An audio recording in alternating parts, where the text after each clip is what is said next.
YouTube right now, and we're broadcasting.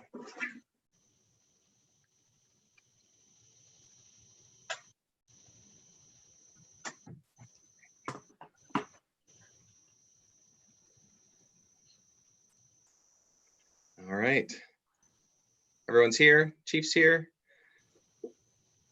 Great. Well, it's 6:01.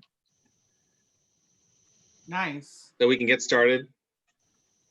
Chief Ed Barberini, let's make sure everyone's unmuted. Welcome to Real Talk San Mateo, episode 4. This is about youth and policing. We're excited that you're all here. Chief Barberini, do you want to get us started? Sure. Good evening. And as Officer Hops mentioned, welcome to our 4th edition of Real Talk San Mateo. Tonight, we're going to focus on youth and policing. I'm excited to hear the conversation. Every month we have a different topic, and I think this one will be as interesting as anyone that we've had to this point. I'd like to thank the Peninsula Conflict Resolution Center for not only facilitating our event this evening, but also help selecting some of the panelists that you're going to hear tonight. So we thank you very much for that. I'd also like to thank our panelists. It takes a lot of courage to come on and do this. So we have some young people in the community. We have some stakeholders that I think have a lot to offer, and it takes something to move forward and have these types of conversations. So we're very, very appreciative of those folks. We're very proud of our youth services unit here at the San Mateo Police Department. Our goal, amongst our primary goals, are to keep young people out of the criminal justice system at whatever cost is necessary, and also to do what we can to promote their futures so that they're successful and have the tools and skills necessary to move forward and achieve whatever they want to achieve. Tonight, we're going to try something different. I'm going to step away. As for those of you who have watched our previous episodes, I've been involved in the last 3 episodes of Real Talk San Mateo, and I think people are probably getting tired of listening to me. And I think it's nice to have a fresh perspective. So tonight, you're going to hear from some folks who do the real work and interact with our young people and the public on a day-to-day basis. And I think that perspective will be valuable. And I am very anxious and interested to hear what they have to say. We are always open to new and innovative ways to communicate. And this is a monthly series that we're trying to establish. And we're very interested in new subject matters and new platforms or new ideas. So should you have any of those, please reach out to us. We are very eager to receive those suggestions and those ideas. So I'd like to thank everybody involved, especially Officer Hops and his partner Janine, who spent a lot of time putting this together as well. So I'm going to step away completely. I'm not going to be part of the panel tonight. I'm kind of excited to hear the conversation. And again, thank you for all those who are attending and watching, and all those who are participating tonight. So thank you very much, and I'll turn it back over to Officer Hops. Thanks, Mike. Great. Thank you, Chief. And welcome, everyone. We're really excited to be at this table again, sitting among local leaders. I'd like to introduce our panelists, but before we get that started, there are some rolling power outages that are happening right now in San Mateo to add to the 2020 craziness that's been happening this year. So if for some reason that a significant part of San Mateo is affected by these power outages, we are going to discontinue the meeting and we'll just have to reschedule it. So for anyone that may have some sort of internet connectivity issues or whatever, we are streaming this live on YouTube, and it's going to be housed there after the meeting is finished. So you can always go back there and watch this later tonight once we're all finished. So let me introduce these incredible panelists to all of you. We've got from our youth community, we have Jolaiya, Aldridge, and if you can, just wave to everyone in the community. They'd love to see who you are. Jolaiya is a senior at Crystal Springs Uplands School. She's also a member of the Student of Color Community for Diversity and Equity. Ryan Lewis is a graduate from Serra High School, and he's also a former police explorer, but he kind of went a different direction. He's actually attending film school, so he's going to be pretty famous one day. So you want to write his name down. Tiano Naufahu, please correct that later. He is the organizer for Youth for Change here in San Mateo. We're excited to have him. And then we have Lyndon Fuller is a graduate of San Mateo High School and also a former police explorer, but he also went a different direction. He's actually learning to become an electrician. So write his name down too if you're going to need some work done later. We're really excited to have a representative from the San Mateo-Foster City School Board. Trustee Miss Shara Watkins is here. We're happy to have you on here. And then for our police partners, we have Miss Page. She's with Juvenile Diversion. She's also a probation officer. And then we have Officer Nguyen. He works here for the San Mateo Police Department, but he's a former school resource officer. So we want to welcome all of you for being here, especially the panelists. We know it takes a lot of guts to sit in front of an audience, and we really appreciate you wanting to be part of the solution and sitting at the table with us, because collectively we're going to be able to, figure out how we can reimagine policing, how we can make things better for San Mateo. So I thank you all for being here. Finally, I'd be remiss if I didn't mention the elephant in the room. I'm sure many of you heard that, our school districts have either voted to pause and or terminate the school resource officer program. We just want you to know that this panel discussion, the youth panel discussion, was planned way before those decisions were made. So we've been wanting to get this to happen. It's just that the way that it just lined up, it just happened to land in August. And so like next month, we have a senior citizen panel discussion, and then a Latinx discussion coming up in October. So we have a lot of these already mapped out for the rest of the year. And so this is just the youth panel discussion just happened to land in August. So anyway, the San Mateo Police Department will always make itself available as a resource to all of our schools. We're deeply committed to serving our creative and talented youth, our young people, and we'll continue to develop effective and innovative programs that contribute to their success. So with that, I'd like to turn this over to our incredible moderator from the Peninsula Conflict Resolution Center, Malissa. It's all you. Thank you so much, Michael. Thank you to San Mateo Police Department, and I'm just really grateful to be here to help moderate tonight's discussion with all of our lovely panelists this evening. As Michael mentioned, my name is Melissa Netane Jones. I am with the Peninsula Conflict Resolution Center. We have been serving San Mateo County for over 35 years, and our experience is really in facilitation and mediation services. My role tonight is to be your facilitator moderator. I am neutral, and I'm just here to guide the process and our discussion, and to really make sure that this is a fair and safe environment for everyone to share and be heard. Our meeting objectives, Michael talked a little bit about it, is for youth and law enforcement, as well as our other leaders, to be able to engage in a conversation about policing. And we have asked our distinguished guests here tonight to explore this topic with us. This dialogue is not intended to come in any particular decision or consensus, but rather to hear a variety of perspectives and engage in genuine dialogue. We also really want to magnify the youth voice.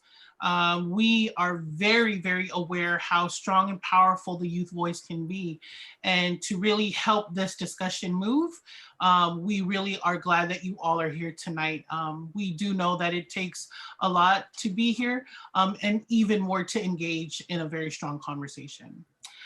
Before we get started, I want to just kind of review group agreements, community agreements around how to engage in tonight's process. I'm going to ask that we all speak and chat respectfully, listen for understanding. You may hear different perspectives from your own.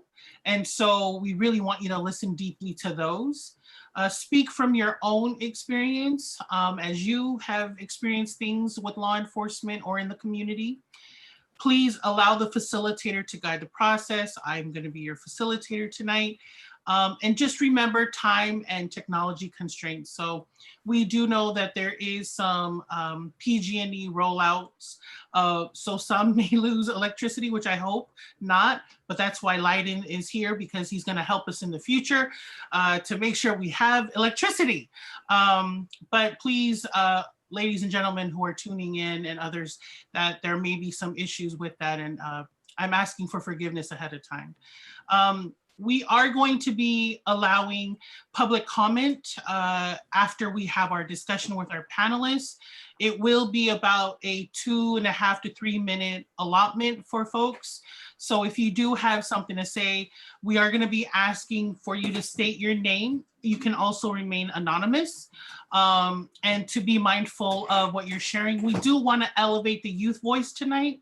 So if there are youth who really want to share, we ask that you come forward. And of course, if there are community members and adults who would like to also say something, we welcome that, but we really, really would like to hear from our youth this evening. So we're gonna, before we get started with our guests, we're gonna launch a poll. And we really want to see who's tuning in this evening. So if you can, I am being supported by city staff with our technology, as well as Talavo Amavai from PCRC, to be able to make tonight happen. So I'm going to ask that that poll be sent out. We really just want to know who's in attendance. So we see we do have some attendees who are live in our Zoom, as well as watching live. So those who are watching live may not have access to that, but we did want to go ahead and poll our individuals this evening. I do, while we're doing the poll, I do want to reiterate the purpose of this evening. And again, it is not intended to come to any particular decision, but really to engage in this dialogue. And before I get started, I'm going to go ahead and have our panelists introduce themselves. So I know that Michael had already stated who's in the room this evening, but if you can introduce yourself and your role, and maybe how long you've lived in San Mateo, for all of our viewers this evening, because I know they want to hear from you and not necessarily from me. So I'm going to go ahead and I'm going to start with our youth. Lyndon, would you please first introduce yourself and tell us a little bit about yourself? I'm Lyndon Fuller. I'm 18 years old, former police explorer at San Mateo PD. I used to be a resident of San Carlos and was an explorer at San Mateo PD, and now I am a resident of Half Moon Bay. And I'm studying to become an electrician. Thank you for being here, Lyndon. Ryan?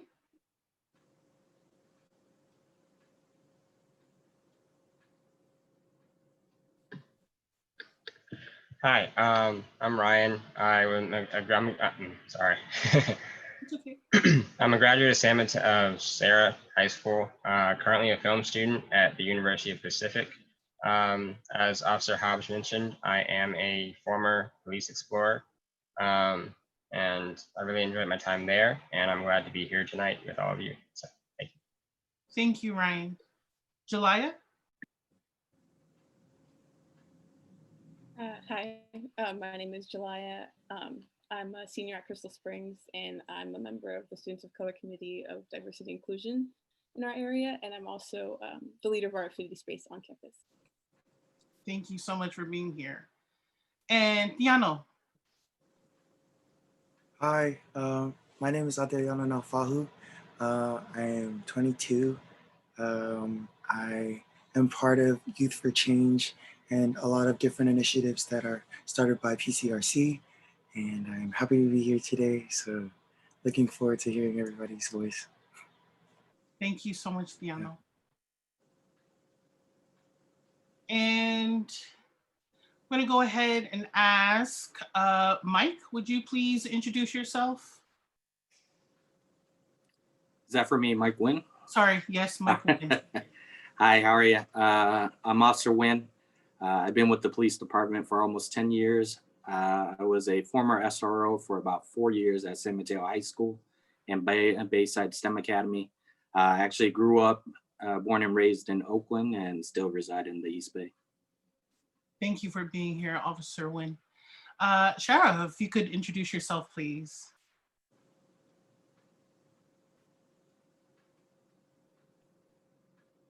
Hi, good evening, everybody. My name is Shara Watkins. I serve on the San Mateo-Foster City School Board as one of our board trustees. I've been on the board for 3 years and will be getting ready to enter into my second term on the board.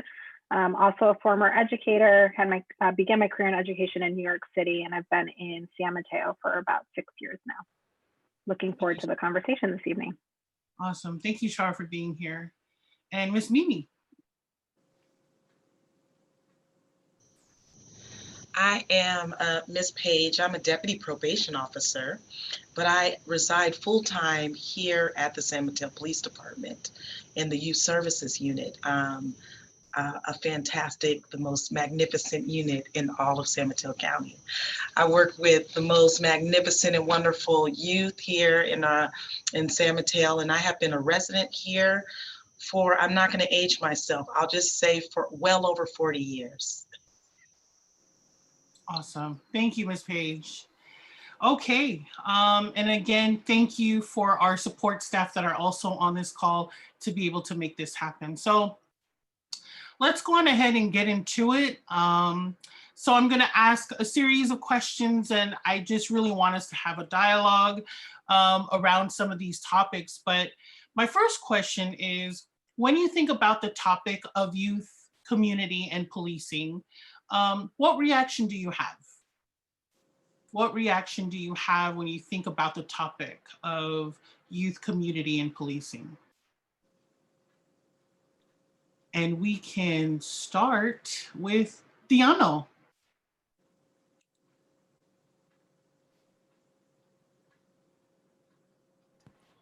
Is it working? Okay, sorry. I don't know why, but naturally thinking of policing and youth put together, it seems almost fearful, or there's a hesitation towards those two pairing words. Being raised in San Mateo all my life, I never really felt the threat of policing youth until a lot of serious acts that happened locally within the Bay Area. And just hearing policing youth, it seems almost in a negative, derogatory towards just them enforcing the law towards youth, towards young community members. And that's just my honest opinion.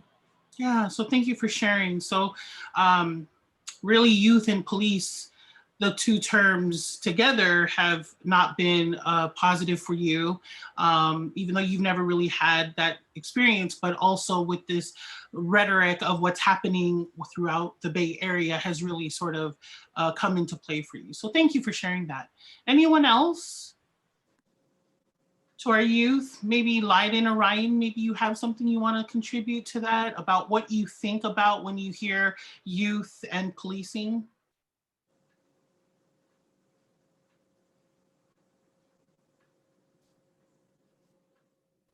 I could touch on it a little bit.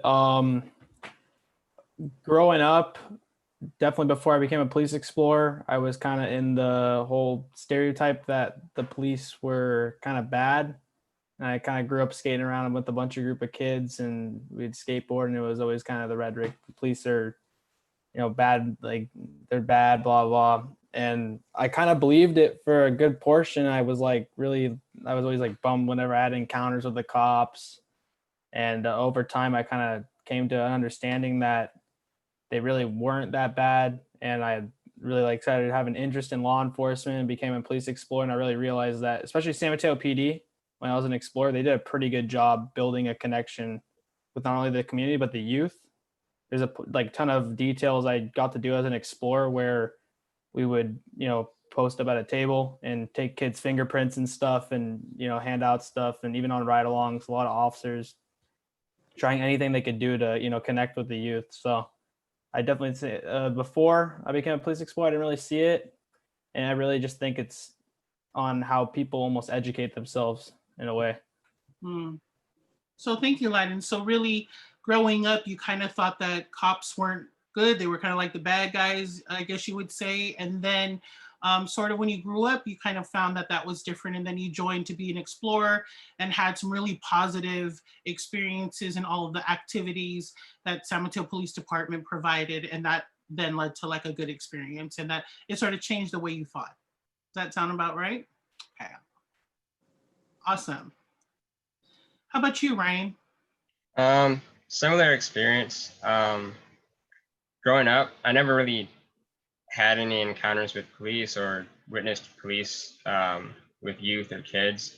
But after becoming an explorer, I got to see a lot of what they did throughout the community and how they interacted with the youth and the children. And they were always very respectful, and they always took the time to talk to the kids, and they would give them bracelets and stuff like that as well. And just kind of, you know, if the kid wanted to play, they would play with them sometimes. And I mean, it was just a really eye-opening experience, just seeing that, because I never really witnessed it throughout my community, which is San Mateo.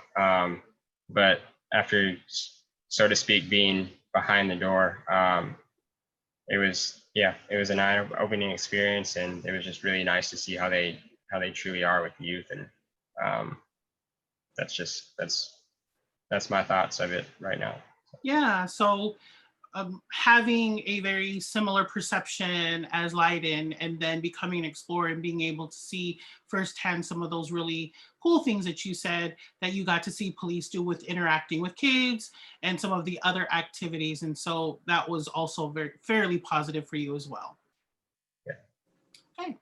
How about you, Jolaiya? Could you share a little bit about what you think about the topic? Yeah, so when I think about this, the first word I think of is met with caution, because I think that. Sorry, Jolaiya, could you just speak a little bit louder? Sorry, met with caution, because when you're dealing with police and youth, I think it's really important so that students and children grow up understanding that the police are supposed to be there to protect you. And with that idea, I think it's just something good to have to feel safe. When I was younger, the first experience I've had with a police officer was when I accidentally called 911 on the phone when I was like very younger. I didn't understand the meaning. So he came to the door and I opened it and I was like, whoa, who's this? And then after that, he took the time to explain what 911 meant. And like that experience made it more positive for me. Like I have a more positive experience with the police than other people, I believe. So officers taking the time to do that is just like, it's awesome. So. Yeah, I know a lot of people who've called 911 on accident. So it was good to see that experience was positive for you. And then you got to see sort of how they engage, and also stating that you haven't necessarily had a negative experience that maybe others have, but just really recognizing that police do have a role to protect, and that's really their role. And so that's how you've been able to engage. So thank you for sharing. Now that I've spoken to the youth, I really want to kind of hear from you, Shara, if you can share a little bit about what you think about as an educator, as someone on a school board, sort of what you've seen in terms of the interaction and the topic of youth and policing.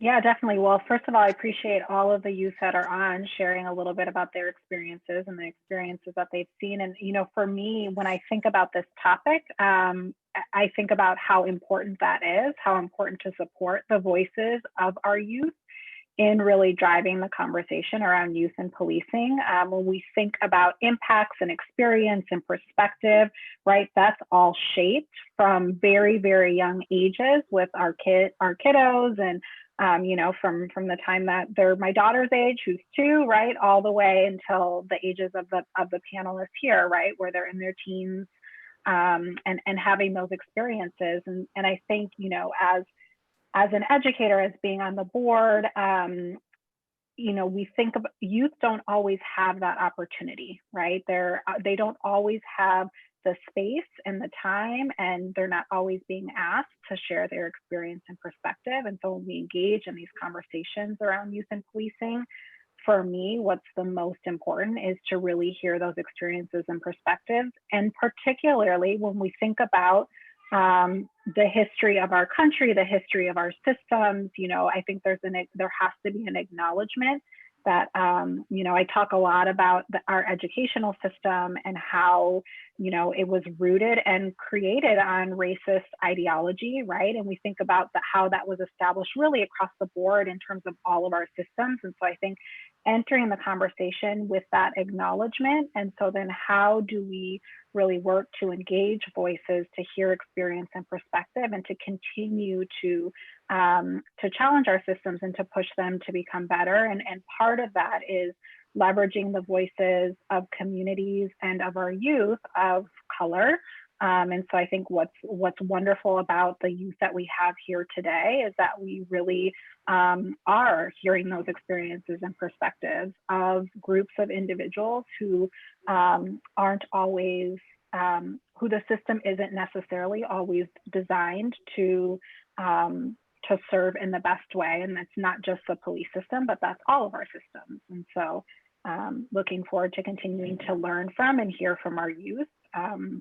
As a board, as a board member, it's something that we're really, as a board in general, something we're really thinking about and looking at, and how we do a better job of really getting the perspective of our youth across the board in terms of their experiences. So thank you for sharing that, Shara, around, really elevating the voice of our young people in terms of their experiences to really help inform decisions, and really acknowledging the historical context of some of how these systems were built, and to be able to not just acknowledge them, but how can we work together or to find better ways to be better, right? And so also your role in the district is something that you also, that is something that you practice, is really wanting to hear from young people's experiences to really help inform what you do for the district. So thank you so much for sharing that. I do want to check in with our law enforcement who are joining our panel, and sort of what has been your experience, or what do you think about when you hear youth and policing? And I'll start with you, Mike Nguyen, if you can just share sort of what you think about when you hear that topic. Yeah, when I think about that topic, I think a lot about community policing. I know the youth, especially here in San Mateo, are our future, who are going to probably be the leaders in our community. So a lot of it is, I think, building that positive relationship early is very important. I know growing up in Oakland, a lot of the context that I had about police early on was fairly negative. Just knowing family or friends who have been arrested before, I kind of painted a negative picture, at least for me when I was young. I wasn't ever really disrespectful towards police, but it was something where if I saw police, I probably would avoid them. It wasn't until probably getting introductions in school where I had a DARE police officer, later on in high school where police running specific clubs in high school actually kind of introduced themselves, that I actually spent time in talking with an officer and actually getting to know them a little bit better. So yeah, I had a similar experience to Lyndon and Ryan, where it ended up where I actually had to become a cadet. And I actually took it because I needed a summer job. But going into it, I was like, oh, this is kind of cool. Kind of looking at the different things, meeting officers, talking to them, and seeing that they did more than just arrest people, and that they did community-based outreach with the PAL program or Police Activities League, things like that, kind of prompted me to have a better view of them, and ultimately is what got me into police work. So I think it's very important to kind of build that bond early, give people opportunity to get to know officers and make judgments on a firsthand basis, rather than just kind of hearing the negative connotation or kind of seeing it happen to someone else and making a judgment from there. So that firsthand experience of getting to talk to kids or being out there to help out kids, I think is an important contact in kind of developing that bridge and kind of getting to know what issues is important to them and how we can make that better. Yeah, so your experience was, similar, right? Growing up and joining the cadet or explorer program to be able to have a summer job, and then you found that, hey, this is not so bad after all, really. And you think of community policing, and you're thinking about how the police engage with youth, and what that really says about policing, and really wanting to share really sort of like the other things that police do with youth, and not sort of just this negative connotation that you said you've been hearing. So really that relationship building between youth and police, to have a different relationship, is really what helped you sort of get to where you are today. So thank you for joining us. And you, Ms. Page, if you could just share what you think about when you hear the topic about youth and police.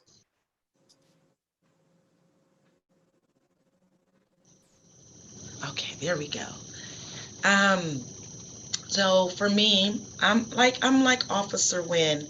So as a young child, I had a very horrific experience with a handful of officers, and it traumatized me. I mean, I was terrified of officers after that. I was terrified. So I remember I met some rookie cops who are now leaders in our community, and they were just wet behind the ears, young officers who would sit and talk with me and gave me a different perspective. It was more of a humanizing perspective of these officers, that just those 4 officers that I had this traumatic incident with as a very young child are not all officers. So when I hear it, it's almost the reason why I'm here. It is the reason why I'm here. So I think of like it should be the driving force for innovations within police departments. Youth and community and police have to be this kind of connectedness, and that each department needs a youth services unit, a unit where you have like our unit. We are a unit where we have the Police Activities League. So we engage youth, and from young children all the way up to 18 with activities, kind of how to be a fun young kid again. And we also have officers engage with the youth in these fun activities, and they actually share their experiences, and there's this interconnectedness and this reciprocity of experiences that happens. We have like cadets in our Explorers program is under our unit.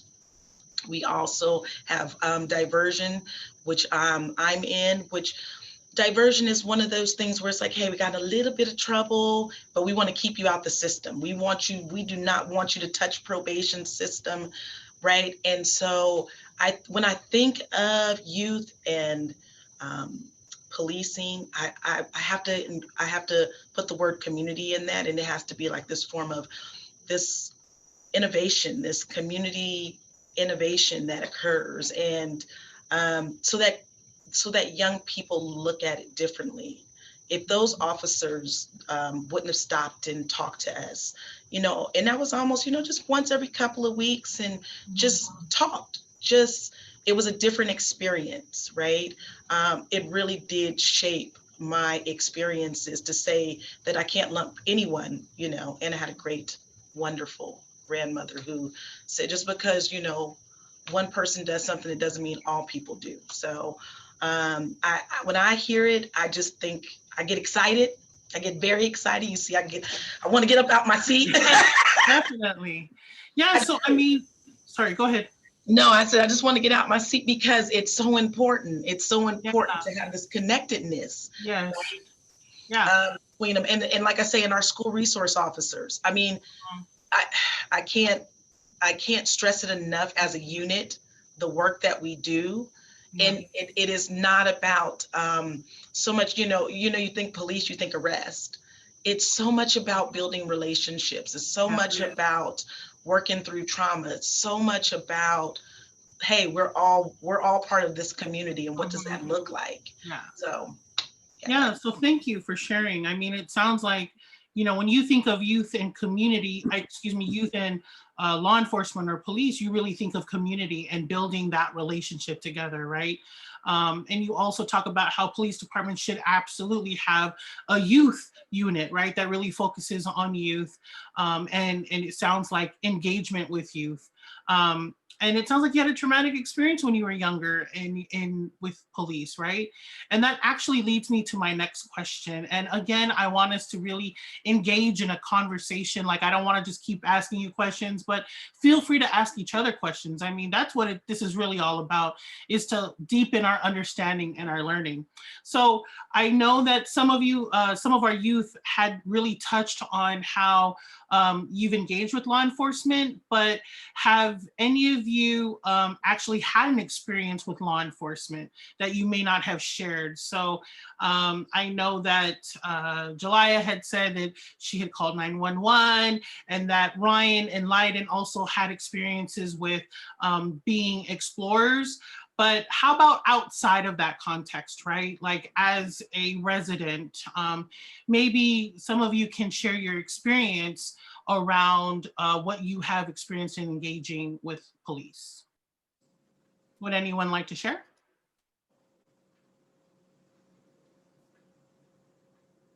No?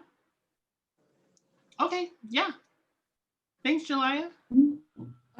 With some of the recent tensions of, I guess, the Black Lives Matter movement, and it's been actually kind of difficult for me to I've felt a little bit of fear actually when I've been around police, even though I've had that experience when I was younger. There's still been some negative ones in my life that's like, I guess it's just hard to like ignore when it comes to like those bad experiences. They kind of outweigh that one good childhood experience. And even though it shouldn't, I know it shouldn't be like that, but it's still like that in the back of my mind. There's always like something could happen. There's people on the other side of the country who's being hurt. So it's like, even though it may not be like these officers, it kind of like, it still affects me, I guess, like the stuff that's happening around the world. So. Yeah, so you've had some experiences that weren't positive, right? And mentioning that some of those experiences don't necessarily that outweigh the good one that you did have, but that also sort of what you're hearing from BLM and sort of nationally, it does bring up some fear for you, right? And that you're not necessarily open to, engaging because of those experiences. But you're here, and that's what's important, is that we can learn together. Tiano, Lyndon, Ryan, any experiences that you've had? Yeah, sure, Lyndon, thank you. About last year, I think I was 17. I was with a group of friends. We were skating around.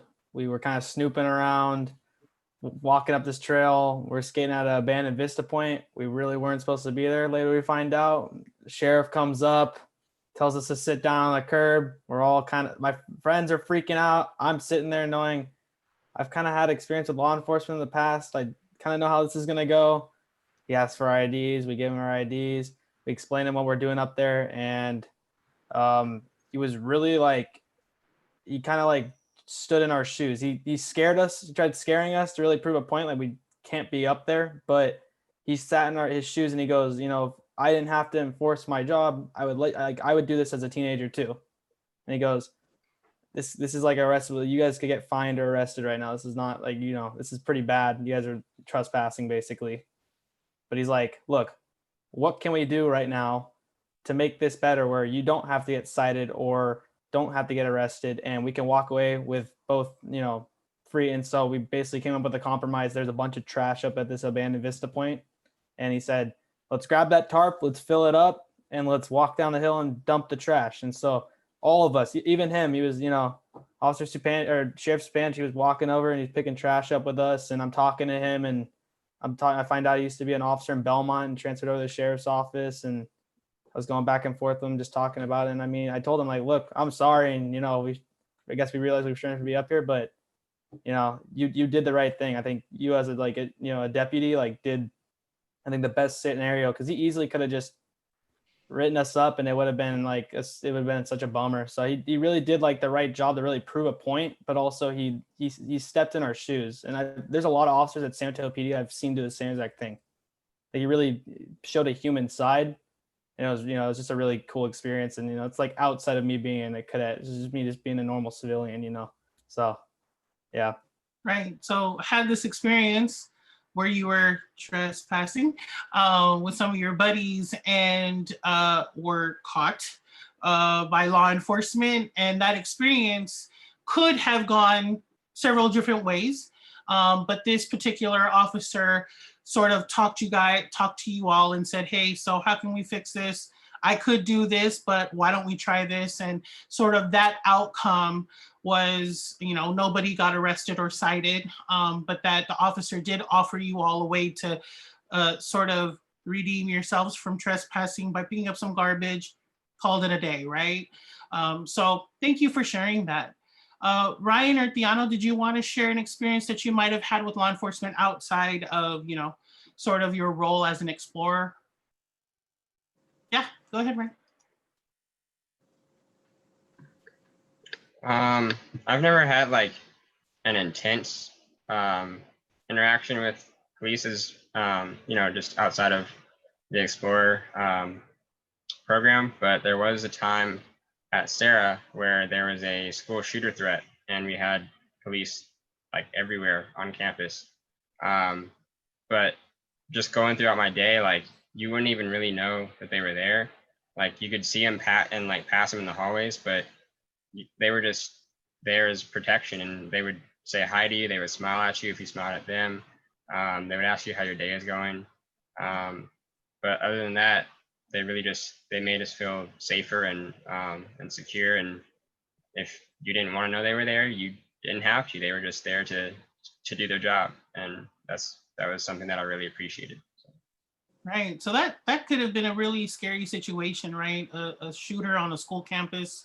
And it sounds like there was a lot of police there, and it didn't necessarily interrupt your day. You knew they were there and they were doing their job, and that was sort of your experience. So thank you for sharing that. Tiano, did you want to share? Yeah, growing up, I had a very variety of experiences and interactions with cops, but I wouldn't say that most of them directed me towards like a negative energy towards all police. I actually had some of my family members, relatives were cops for San Mateo. So I actually saw positions where I could possibly be. And Officer Nguyen and Keala, and they've all been positions that were very just not using their position for power or a form of like, I don't know how to explain that, but I'm trying to say that they came from a very respectful and kind manner, and just interacting with most officers, I never felt a threat. And I feel like there's different experiences due to like certain profiling of cops towards other people, and just like experiencing the idea of like when I'm with myself, I could easily communicate and eloquently speak with a cop. But if I'm with my like a group of my boy cousins or like my brothers, then there seems to be a fear and a distance that we have to try to break through first. And I've had countless interactions where if I'm with a certain group of people, there would be a different almost crowd reading from officers, and I understand like watching their guard and everything that takes into being a cop and being an officer and being aware of your surroundings. But I would say that a lot of my experiences with police locally have been that of a place in respect and admiration. Yeah, so your experience is, it's different, right? So you're saying that when you're alone with a police officer, that it's fine in terms of how you engage, but sometimes when you're with your cousins or with your brothers, that there is a different sense of like, uh-oh, what's going on, that there is some pressure there. But ultimately your experience has been very respectful, and because you have relatives who have served in law enforcement as well as San Mateo Police Department, that you generally feel okay, and that your experience has not necessarily been one that was negative, but there has been something. Yes, I believe like also to add on, sorry, I think personally, like I don't look threatening enough to be like a cop's problem, and I think that really goes from person to person. Like if you have like a certain demeanor or face, there will be a different type of, front. And there's a different, energy towards conversation, towards communication, body language, and all that stuff that I feel like are definitely other, building blocks to how a situation will go, if that makes sense. Yeah, so really talking about like what you've seen is that when folks may look different from you, that you don't necessarily think that you have a threatening look or disposition, but that if someone does, that in your experience or what you know is that that it's different, right? That their interaction with police or law enforcement has been different, if there is such a thing of looking different. So thank you, Tiano, for adding that. I want to just check in with our adult panelists around what you've been hearing. And I'd actually like to ask, Mike, Nguyen, if you could just share like what you've been hearing from the youth tonight in terms of their experience.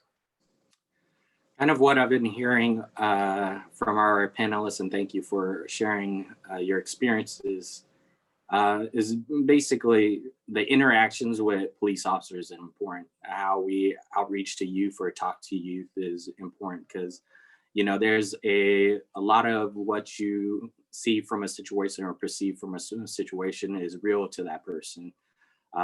In some situations, it could be like a negative experience, kind of like what Miss Page had when she was younger, right? Where it could paint like a bad picture, and then all of a sudden, you're labeling all cops, regardless of who they are, kind of in the same category.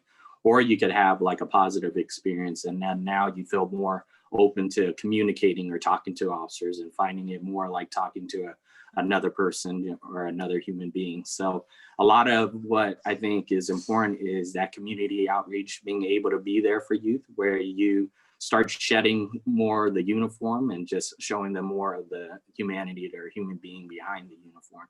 So kind of being able to say hello, just having a normal conversation, talking is important, just to get to know youth and know what their background is. So I've been blessed in terms of being able to work at fantastic schools and working with people in the community where I've been able to talk to kids and kind of know their background more. So it doesn't always start off with trust to begin with, but like one student was asking me when I was teaching, a great lesson is, why should we consider a police officer a trusted adult? What makes them a trusted adult in the situation?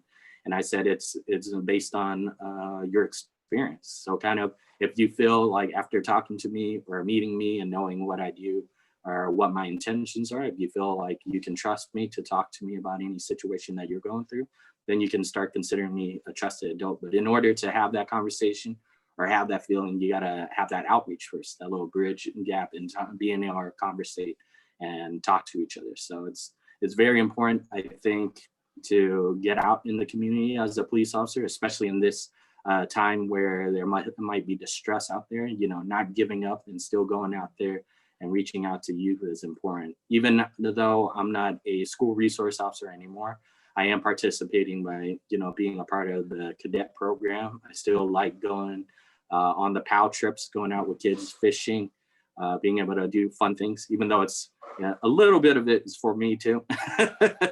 But what's the age cutoff? Because I ain't been fishing in a long time. I think 18 is the cutoff. That dang. you can always come in as a volunteer or a chaperone. So Awesome. kind of being able to do fun things like that, I think opens up that environment where they can, kids might just want to have simple questions about what do you do each day, or how do you see this situation, and being able to have that dialogue is important, and that builds a lot of trust in the community and gets that outreach going. And they might spot something where that we could improve as police officers, and having them be able to tell us that is important as well. Awesome. Thank you for sharing that. I think it is important that there is a lot more education and information about what some of those programs are, because not a lot of people do. So thank you. And thank you for sort of summarizing what you heard.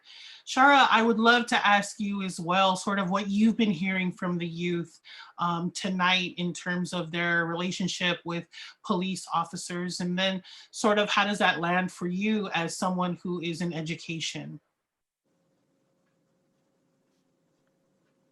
Yeah, so I mean, again, appreciate everyone for sharing their thoughts. I, can imagine it's challenging in this context as a young child or a youth to share about that. So I appreciate you guys sharing your authentic experiences. And, I think we've heard lots of different experiences that the youth have had.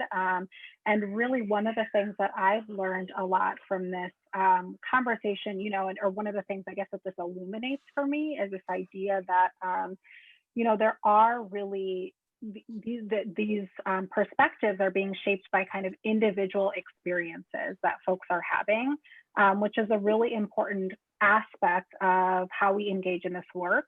The other piece that I think a lot about is this idea around how do we systematize that, right? Because when it becomes, if you have, particular experience, then this is how your perspective is shaped, or this is how you experience law enforcement. And if you have another experience, this is how that shapes your experience with law enforcement. And so how do we create more experiences, both to have youth share their experience, both to have interaction, engagement in a way that that feels right for individual communities? Because I think a big part of, when you think about sitting in a system of power, any system of power, we have one perception of how that interaction should go or how we should build community, right? And I think what's really important is to think about how individual communities, again, particularly communities that haven't been well supported by many of our systems and structures, what that means for them, and how building community and building those relationships, what that would look like for them.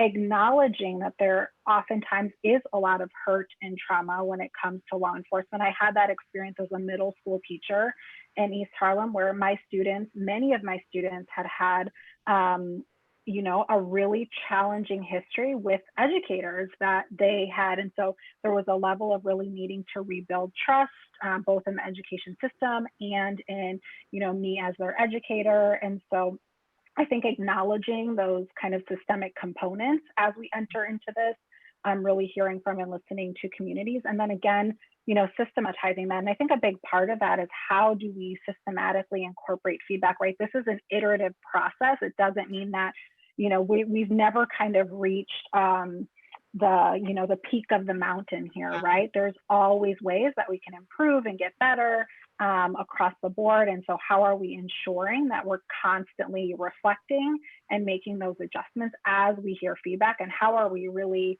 ensuring that we're getting that feedback in a consistent, a meaningful, a comprehensive way, again, targeting those communities that we know are typically not as well supported by many of our systems. And so I think that all of those pieces are really important.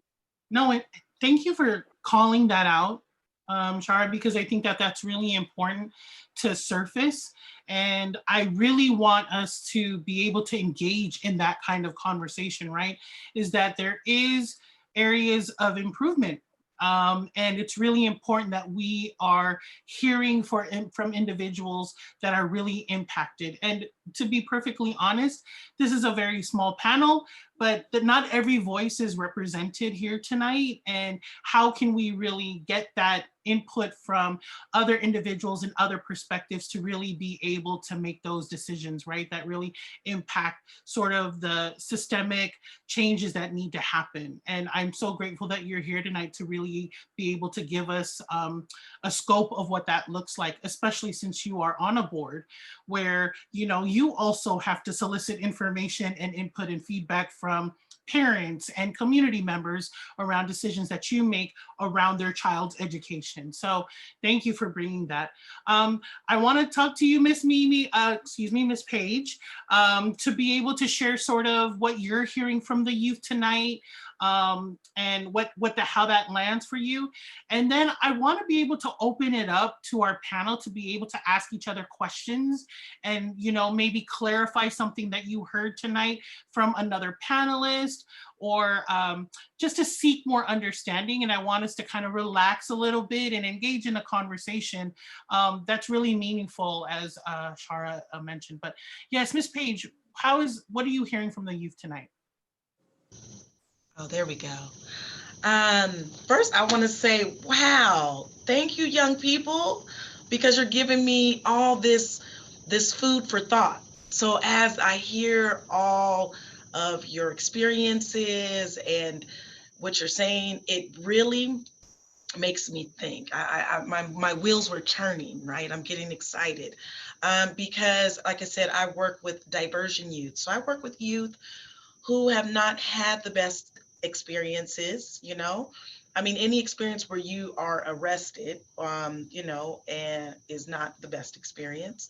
But it's so beautiful to hear from the panelists because um, I had this idea when in 2018, when we kind of we kind of revamped this program.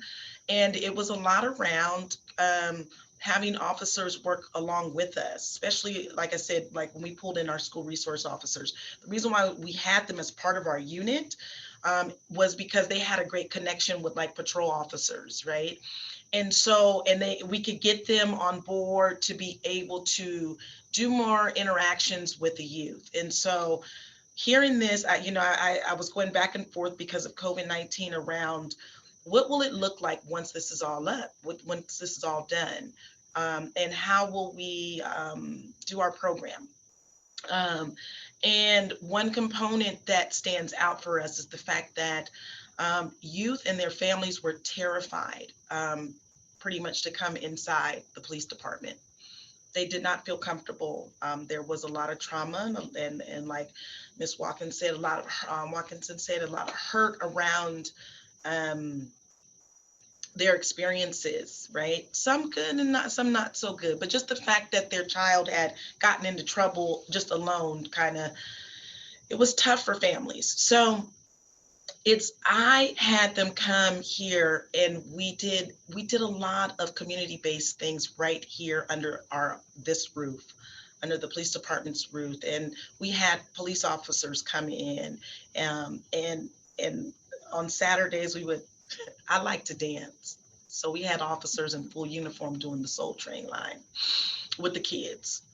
You're gonna dance just like the kids, right? So I think, and when we do cleanups, we as officers, we go right along with the kids. So I love that story, young Mr. Fuller, our electrician, about that sheriff doing that, because a lot of our officers kind of, why should we have to do this too? So now because of you, they will continue to help pick up garbage and do community service with the kids. I love it.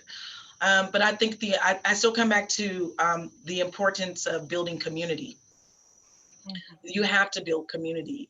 And I think that when you get to know, it's very interesting during COVID-19, all of the diversion youth and past diversion youth are calling me and saying, when can we come back to the PD? When are we gonna do some arts and craft? When are we gonna do some bingo at the PD? When are we gonna, because now this is a sense of community and a sense of safety for them too. And when officers see them, they know them by name and they know their families by name. So I think, like I said, I've been here over 40 plus years in this community. And I think that policing works best when it is community policing, when officers do know the youth's name, not just the youth that maybe are struggling a little bit and have some challenges in the community, but know, when you're walking down the street, that Sally lives there, or that Sue lives over there, that Marco lives over there, right? And know a little history about them and their families. So yeah. I appreciate all of you. You're magnificent. Thank you, panelists. So I want to just lift something that you said, Ms. Page, is around this fear, right? That parents and families and youth sometimes have when they come to the police department, right? And so I want to just unpack that just a little bit around how community policing, or how when there is community built, that the fear begins to dissipate, right? But if there is this fear, that means there needs to be more community. There needs to be the more building of relationship between law enforcement and community. And you're saying that, in some of your experiences, like you're making officers like, no, you're gonna dance. No, you're gonna show them how, so like, changing the level of power and making it a little bit more equitable so that there is less fear, right? And so I really want to lift that from this conversation because that's important. And that doesn't happen everywhere, right? And I want to be able to call it for what it is, but that there is this idea, and I'm glad that you've said it, and I've also heard Officer Nguyen say it, is like really building community and building relationships, right? So if I don't know you, I'm not gonna care. And if any kind of experience I come across, yeah, I'm cool. But if I know you, if you as the officer, you know me by my name and you could just be like, hey, Tiano, how are you doing, right? Where there's nothing negative happening, no arrest, you're not doing anything that causes me to do that, but that then enhances sort of community building, right? When you're able to look and bring the humanity to it.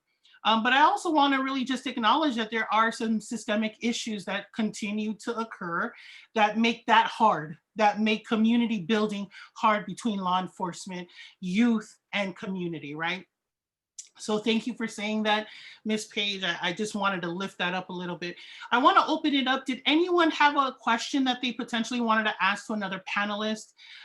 You know, maybe the adult panelists maybe want to ask the youth something, because I really want to make sure that this feels very transactional for me right now, and I really want us to engage and be more relational. Because if we're talking about community building, like I'm gonna need this panel to build community right here, right? So that we can set the example of what that would look like on the streets. So does anybody have a question or comment that they want to ask another panelist? I do need to ask Michael, if you can, please make Vo a co-host as we begin to go into public comment, and we do have polling. He was kicked out very quickly, and so he needs to be re-hosted. So I don't know if Patrice or Jonathan need to do that, but while we're engaging in the other comments, if we can just handle that technical stuff before we get into the next phase. So would anyone else like to ask another panelist a question? Yes, go ahead. Go ahead, Shar.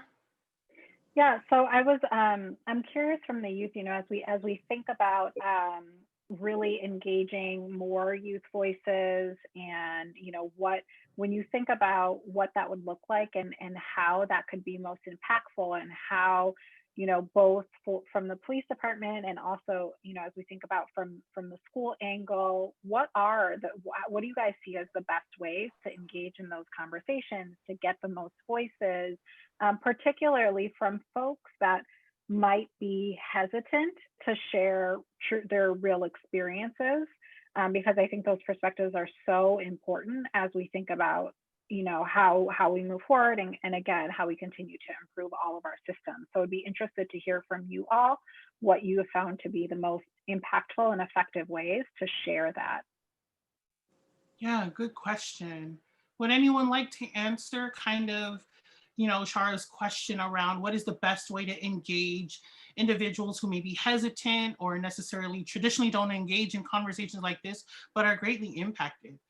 What are those ways that we can get that information or engage them? Yeah, thank you, Jolaiya. I think probably the most important thing is accessibility when giving like options to communicate with police officers. So I don't know if you guys have maybe a suggestion box somewhere, or maybe even like a suggestion box at school would be cool to have an option. Just like to be able to share your experience, or maybe online to just, if you have an experience with the police, positive or negative, you can share it and read it out and maybe learn from it, or find just ways to hear as many experiences as possible, really, so you can like build off of that as a police department. So. Yeah, so it sounds like really making that opportunity to access police by either having like a box at a school that says, you know, maybe in the office or somewhere where individuals can put in sort of their experience or questions or feedback that they want to provide officers. And I think that there's traditional ways, right? You can email the police department, you can come on their website, but I think what Jolaiya is really getting at is meeting youth where they are, right? And coming to the youth to be able to engage in those conversations and provide impact and provide input to things that they want to share with police. So thank you for saying that. Ryan, Lyndon, Tiano, do you have any ideas of how to engage? Sure. Thank you, Lyndon. There's always like coffee with a cop. That's always a good one. Right now, it's not, I bet, not really working out how it should, but I remember when I was an Explorer, they talked a lot about doing stuff like that. I remember when I was an Explorer, we talked about doing like an event like go-karting with like officers and stuff. And just like events like that, and being the person, if you really want to find out something, possibly taking that step forward and really putting yourself in that, you know, kind of surrounding.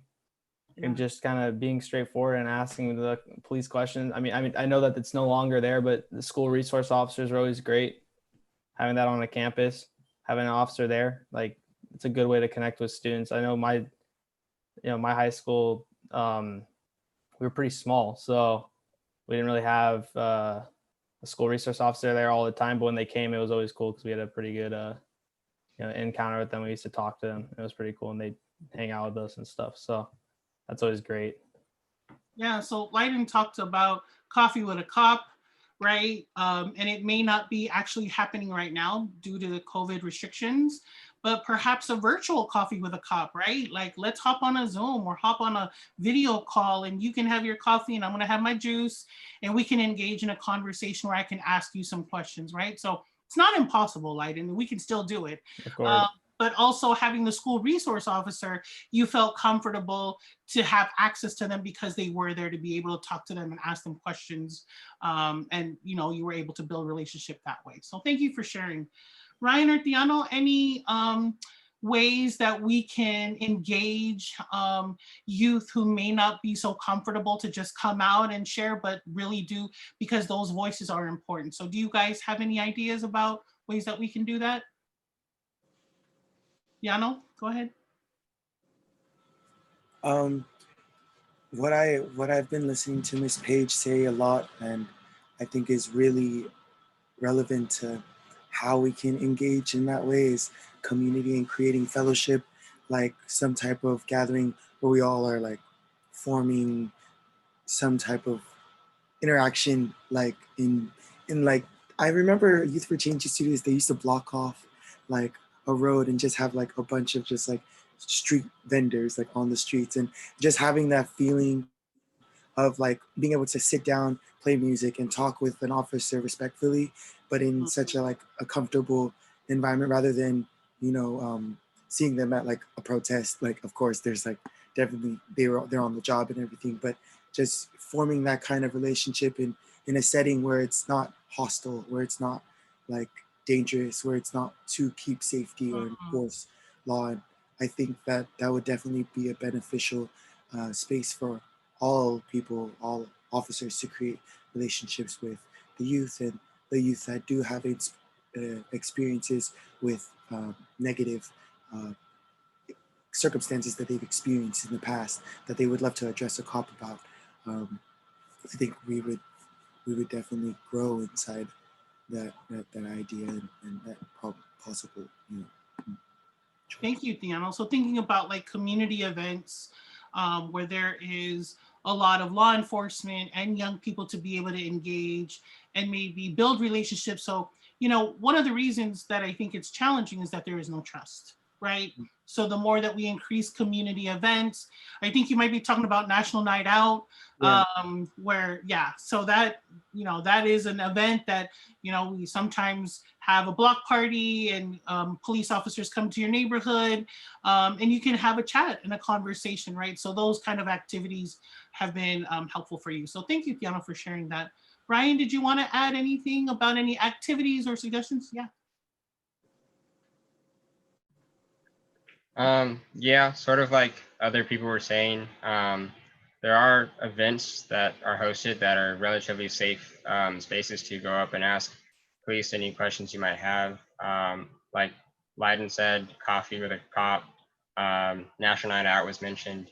I actually, when I was an Explorer, we had to work National Night Out, which was a fun experience because we did fingerprint kids, and we talked to their parents and told them, a bit about what we did as Explorers, and also about what the police did at the police station and how everything was going on. And that was just a really great experience, just seeing the cops interact with the kids, and the police officers were like eating the snacks and cotton candy with the kids and playing with them and playing the different games that were laid out. And that was just really awesome to see. I also like that idea about like a questionnaire box, or like a little box where you could put in a question or a comment or something like that. That was a really good idea.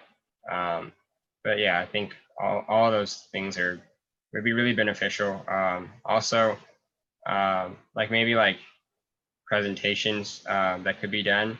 I know the school resource officer program has been like canceled, but also like maybe if you could do like presentations at schools, or police officers could come in and just do a little like infomercial or talk type thing, that would be really beneficial. So Yes, I would love to see Officer Nguyen in an infomercial for law enforcement. That would be cool. But yeah, I thank you so much for those suggestions. And I'm just going to push back just a little bit. Think about your friends who aren't as confident as you are to approach a police officer, right? Think about your friends, or young people that you know of at your school who may not have such a positive experience but really want to share what's happening for them. What are ways that you can think that they can also engage? So, sometimes they do want to remain anonymous, which absolutely is fine. But have you any other ideas around really engaging young people who may have already had interaction with police, or have had negative experiences but still want to share? So I know that Miss Page talked a little bit about what she does, but it's those voices that probably we don't hear about a lot. Just wondering if you guys had any thoughts about ways that you could engage your peers around engaging with police. Any other thoughts around that? Okay. That's Melissa, okay. can I Yeah. share a little? Yes, officer. Thank you. I know, at least in my time as working as a school resource officer, a lot of what I felt helped me out and even gave me more of a skill set going forward was the interaction not only with kids, but also with their families, getting to know them, working with the youth services unit, diversion, PAL, and everything. It gave me an opportunity to kind of see things from a lot of different perspectives. I know we're blessed in California to have a lot of diversity, but with diversity comes a lot of cultural perceptions of law enforcement as well. So I know, at least in my culture, sometimes, you wouldn't contact police officers, or you'd be hesitant to call police because you didn't want them involved in your affairs, kind of thing, especially with family, things like that. So I know, at least in school kind of like what Jolaiya was saying, is kind of like a safe environment for them. So being at the schools, a lot of times they stop seeing school resource officers as police and more as like a trusted adult or a member of the school administration or school staff. So a lot of times it would be something where the students will come and talk to you in private, where there wouldn't be like too exposed to other people knowing, hey, you're going to talk to a cop.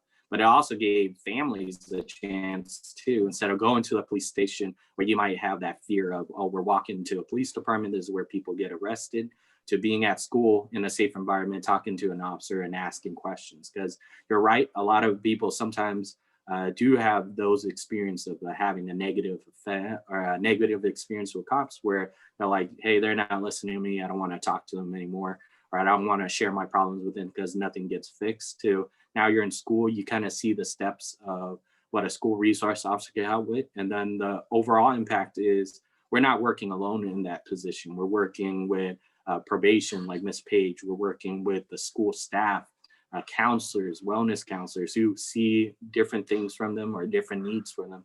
And I know some of the programs that we were able to accomplish, like via PAL, for example, is setting up different sports for kids who don't qualify for sports at school due to maybe coming over to the country secondhand in terms of not having citizenship and not being able to join like the official high school team, for example, to now being able to go through the PAL team and being able to be a part of soccer, a part of boxing or other sports that I can do.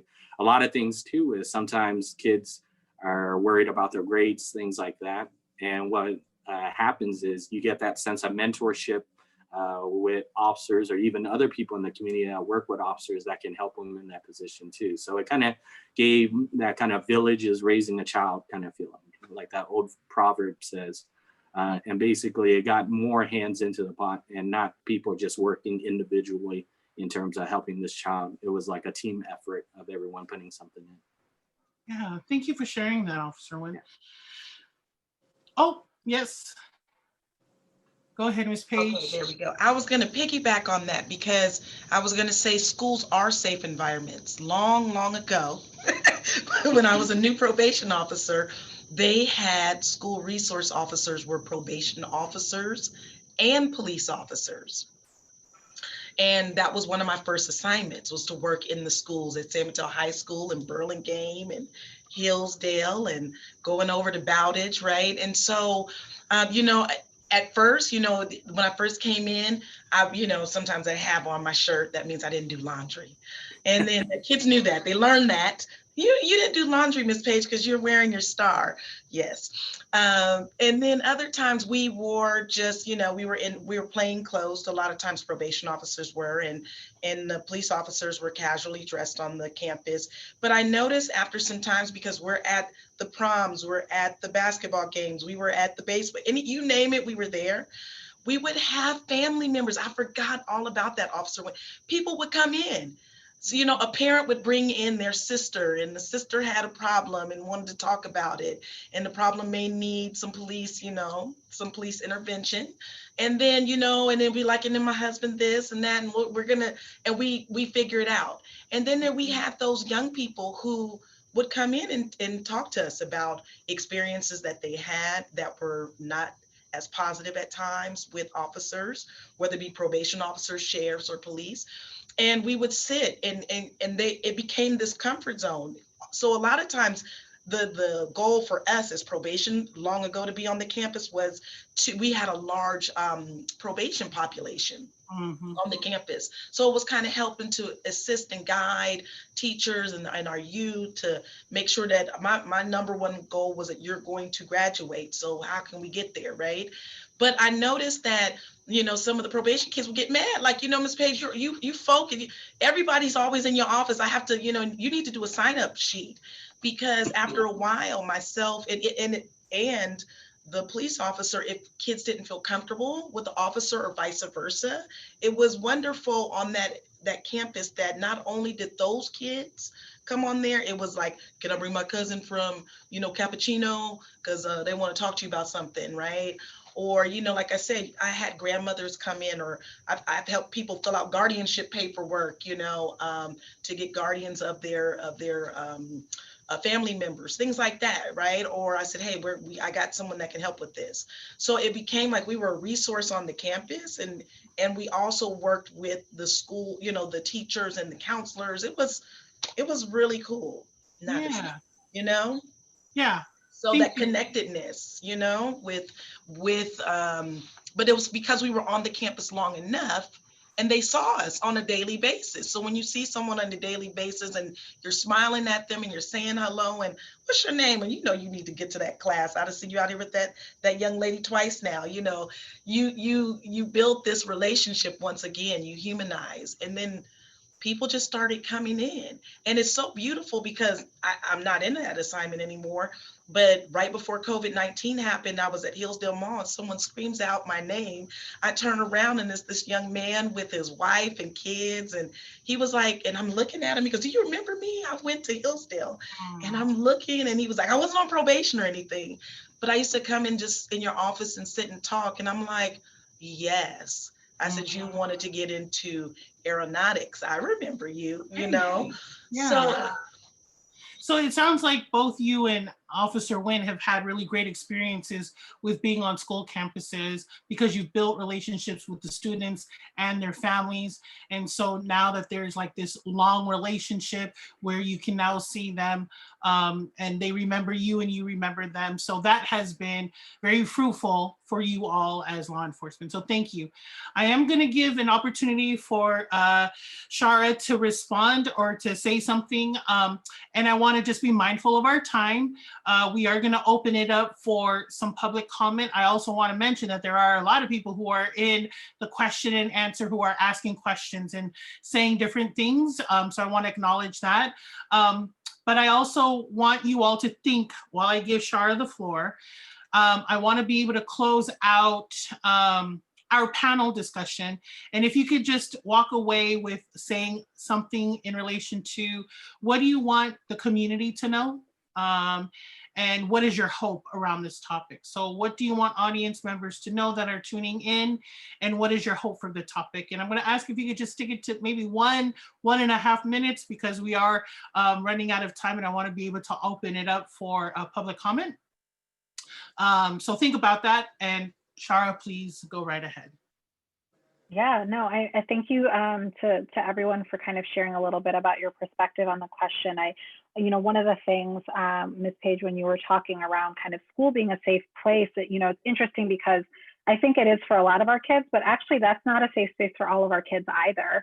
And that's something that I think we as a school district need to acknowledge, and it's not a safe place for all of our parents. And so, I guess I can move into sort of my closing and final thought to kind of, one of the things I was going to ask a follow-up question because it made me think of something else. But I think one of my big hopes and one thing that I'd love to hear is, we've heard from youth, and this is, one group of individuals. We know that there's so many perspectives. We've heard a little bit about, I really appreciated Jolaiya's, point around kind of how do we provide, how do we go to youth, right? Not asking them to come to us, but how do we really go to their space where they are and meet them where they are. I think that's huge.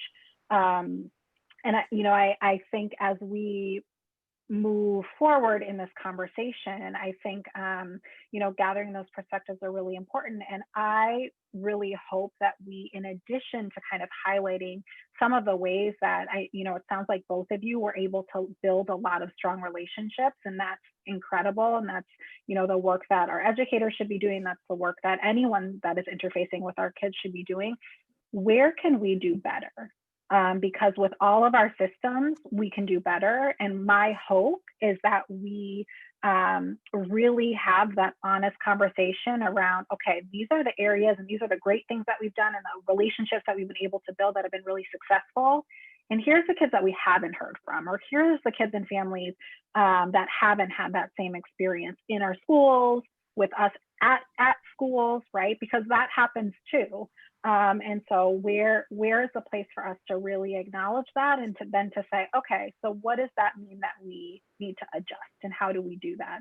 And I think that doing that, again, that's a question that we ask on the board, and that's a question that I know our leaders are always asking. And I think that, as we continue to collaborate and work with our youth and work with our law enforcement, I think that's a really important question for us to think about, and be really honest and transparent about kind of where are those areas. Again, based on feedback from our youth and from our family. Thank you so much, Shara, for sharing. I'm going to go ahead and I'm going to start with our youth. I'm going to start with you, Ryan, about what would you like individuals to take away from this, or what is your hope around youth and community relations? What I want individuals to take away from this is probably that just throughout my experiences, I've mostly seen that police relationships with youth are really good and in my view, pretty much essential to our community as a whole. I've always seen them have, for the most part, positive experiences. They've been really great at guiding our youth and helping them through thick and thin. And I hope that as a community we can just learn to trust each other, to accept each other, and then if we can do that, then we can grow in respect and equality, and also in unity. And if we can be unified as a community, then we can uh, just, well, we can be unified instead of falling into turmoil like some of the other cities in our country have done over the past few months and years, due to developing issues and societal problems. So. Thank you, Ryan. Lyndon?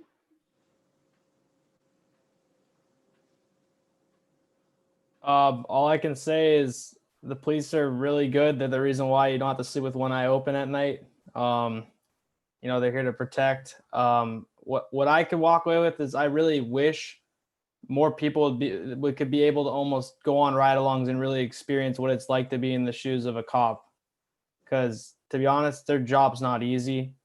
I thought it was not. I thought it was something completely different until I went on my first ride along, and I saw so much my first night after being able to pass my ride along test. I went from a petty theft call to a shooting. Like, it was out of nowhere, you know. And you really get a good wide open look at this is what this job is like. You know, it's not all fun and games chasing bad guys, pulling people over.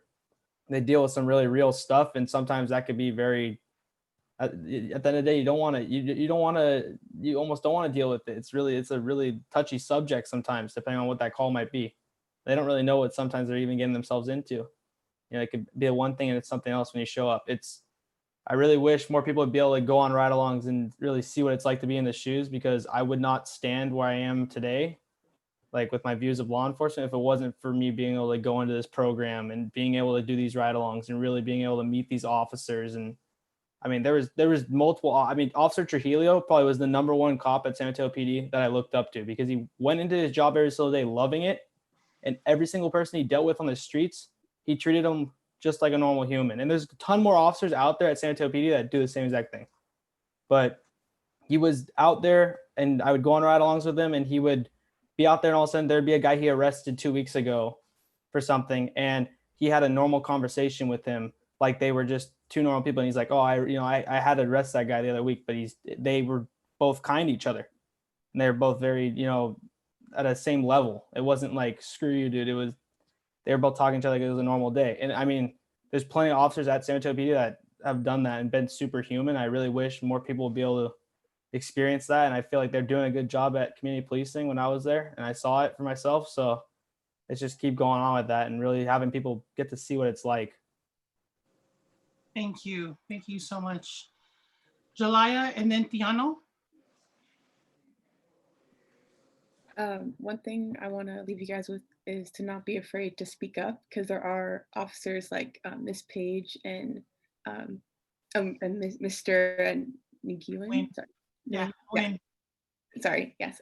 So you guys should be like, even if you had a bad experience like me with cops, that there are people who really want to look out for you, get to know you as a community, and you've heard their voices today. So I think it's really important that if you have had a bad experience, that you should speak up. So, because they want to make the police department better. They're here, they want to talk to the youth. So just get the courage to be able to like share experience and get to know them a little more. Thank you so much. Tiano?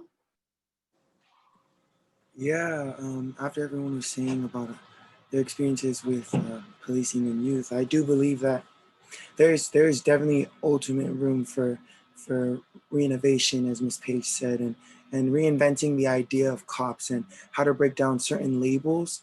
I do believe that there is possibly like ways we can reevaluate funding in police work, on how to collaborate more with youth, on how to create more spaces where the youth and the community in general, just overall, can collaborate more to make programs. There was old programs that I was part of.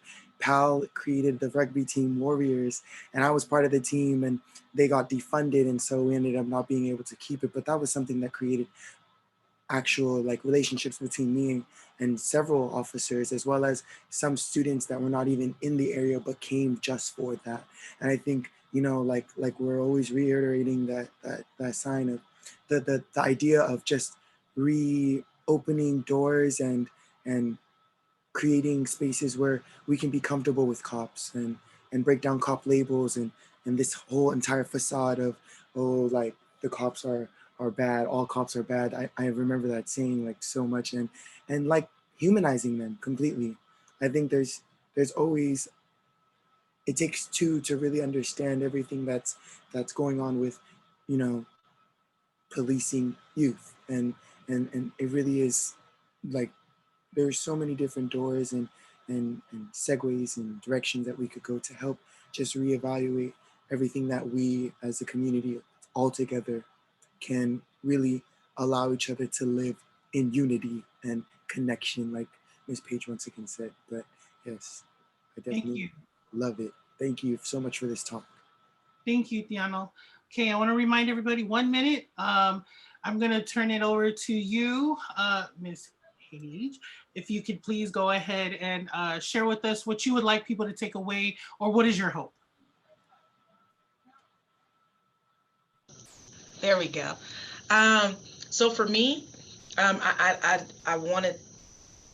am with Ms. Watkins when she said that places have not always been safe. And the one thing I did see when I was a school resource officer was that within that school, there were safe places.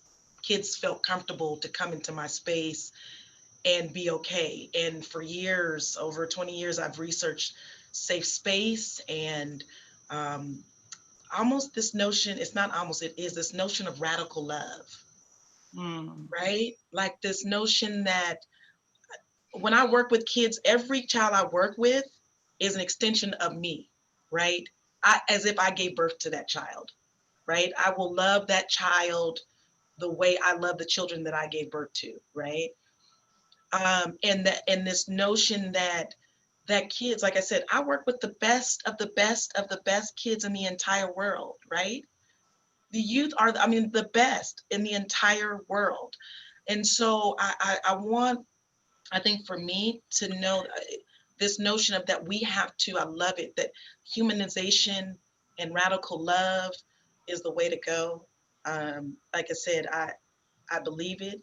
I know it to be true. I've seen it with kids. I've been in this business 28 years, and I have seen phenomenal, phenomenal, phenomenal changes in young people when we build the relationships with them. Thank you. Thank you, Ms. Page. Mike, what is your takeaway for tonight for folks? Pretty much the same thing, kind of piggybacking on what Miss Page said and what Miss Watkins said, is basically that outreach should not stop. It should always continue. So for us being there, especially with the people I felt I worked with at schools, those educators, all of them in the end of the day became another family for me. And that goes on to the kids that we met every day or we instructed, because you could see the passion in which they put in terms of trying to get education, safety for that child and moving forward. And it also, spread to what I wanted, especially from my experience growing up too. I wanted to give a different perspective to the children I meet every day and kind of treat it more like how I would want to be treated by an officer when I was young. So the outreach should never stop. It should always continue. In terms of all these different programs, we should be partnering with our community in terms of mediation, in terms of counseling, in terms of mental health. We should be all as a team, all as a kind of like a unified system, like what Ryan said, as a community kind of working together to make changes and do positive things. So a lot of that is going to take breaking down walls, but never quit, never feel like you're not going to make a difference, and just go out there and try to make a change one day at a time for one person at a time. And I think overall it's going to lead to a good system. Great. Thank you so much, Officer Nguyen. Thank you to our panelists for this discussion, and I appreciate the genuine comments and sort of the sense of wanting to have this conversation. So I really appreciate that. We're now going to move over to the next phase, which is our public comment. So those of you who are on Zoom, if any of you would like to do public comment, this would be the time. And I'm going to turn it to our technical people, because that's not my job. I don't do that, to be able to help facilitate this next phase of public comment. I just want to remind folks that do maybe want to say something, that we're asking that it's a 2.5-minute limit. And if there are youth who are logging in tonight, we'd really, really like to hear from you. And so I believe that this is where we are. So is any Vo or any of our IT folks, are you getting any individuals who are interested in making public comment? Good evening, everyone. Earlier in the agenda, I know someone did have their hand raised. Once again, we do want to encourage you, if you are interested in sharing your story during our public comment session, just go ahead and click the raise your hand button in the participants list there, and that will allow us to then give you the opportunity to unmute yourself and would allow you to share. Okay, so just to reiterate, if you want to say something, please use the raise your hand option feature to be able to make public comment, and we can unmute you so that you can say something. So let me know if there is. The one person that had their hand raised earlier in the program is no longer with us.